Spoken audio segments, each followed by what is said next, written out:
Distinguished representatives, ladies and gentlemen, good afternoon and greetings from Southeast Asia and Laos PDR. I'm honored to have the opportunity to join you here virtually today to share with you UNODC's support to Laos in addressing opium production, as well as some of the progress we are making together on the ground. I will also introduce you to some of the people, families, and communities we are working with. As many of you are aware, Laos is a landlocked country, part of the least developed countries in the world. It is also located at the center of one of the major drug-producing regions in the world, the so-called Golden Triangle. And in the most remote and poorest parts of that country, you will find numerous isolated communities that survive by growing opium. And I use the term survive deliberately. For most of these communities, opium cultivation is just a way to make a living. They are poor, they are isolated, and they have limited access to education, markets, healthcare, and to other tools for meaningful socioeconomic development. Over the past 3 years, UNODC has been working with one such community in the mountain areas of northern Laos in Hua Pan province bordering Vietnam. The Vanmai community consists of 381 families from 12 villages located in traditional opium growing areas where knowledge about opium poppies has been passed on from parents to children for generations. And on the Vanmai webpage, you can learn more about how the constant presence of opium has affected individual farmers in these communities. You will meet Mr. Jia, who describes how he learned to grow opium from his parents at an early stage and how he is now moving into coffee.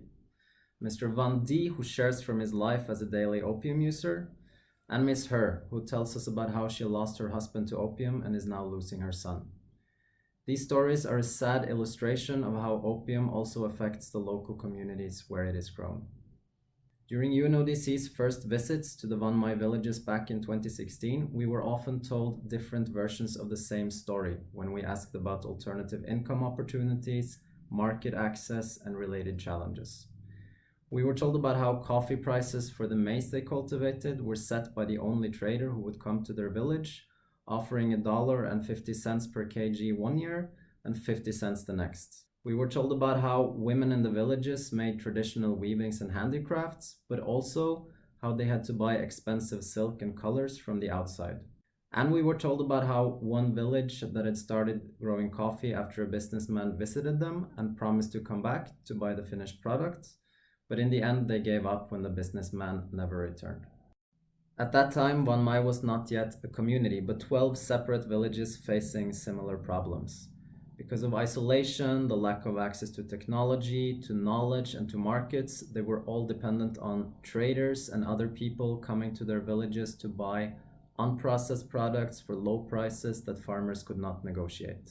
They had no means of adding value to what they produced, no knowledge of what would happen to their products after being sold to middlemen, and no way to reach out to end markets by themselves. All these factors led them to stick to what they knew best: growing opium. From these first meetings and conversations with the farmers, it became very clear that what these isolated villages really needed were tools that could help them take more charge of their own future and become less dependent on strangers paying irregular visits. Together with the farmers, we therefore outlined a plan with 3 key goals. First, it was clear to all that each family in each village would not be able to make a meaningful change alone or in isolation. And this was the beginning of the Vanmai community. Over the past 3 years, farmers from these 12 previously isolated villages met regularly. They went on study tours together, attended workshops together, received trainings together, and discussed similarities and differences in the ways they produced agricultural products. After a year of getting to know each other better, they decided to send representatives from each village to discuss a more formal cooperation. And in September of this year, 381 families signed up to establish the Vanmai Cooperative by the end of 2019. Through this cooperative, farmers will add value to their products, reach markets, and identify and negotiate with buyers in a way that no farmer nor village can do alone. The second goal of our work with these farmers was to help them access the tools to produce a high-value product. Coffee was initially selected due to the suitable highland areas, the growing international specialty market, and the potential to add value through primary and secondary processing. And after careful consideration, the first 260 families decided to join the coffee program in 2016 and started establishing their plantations under the close guidance of UNODC agronomists. After seeing the progress made by the first farmers, additional men and women requested to join the program in 2017 and 2018, resulting in the 381 families that are now in the process of establishing the Vanmai cooperative. In total, the Vanmai community now covers close to 400 hectares of healthy coffee plantations, and the first small harvest is fast approaching. From October to December of this year, the farmers will harvest and process their first 20 tons of green coffee beans, and in 2 to 3 years, they expect to produce close to 400 tons between them. The third goal of our work with the Vanmai farmers was to help them access the technology and knowledge they needed to sell coffee to international markets. In preparation for the first harvest, primary processing facilities have been built in every village, and UNODC experts are now preparing to guide the farmers through their first season of processing their own coffee beans. Next year, the construction of a central Vanmai office and a secondary processing facility will also begin. While the Vanmai community is still in its early days, the farmers are quickly becoming experts. They are step by step learning the techniques and technologies necessary to produce high quality coffee, and they have access to the necessary equipment and infrastructure. Most importantly, though, they are experiencing firsthand the benefits of having a strong community and better organization. The coming year will be an exciting one for them and for us. They will go through their first harvest, they will sell their first coffee, and they will officially establish the Vanmai cooperative and start construction of their own cooperative level processing facilities.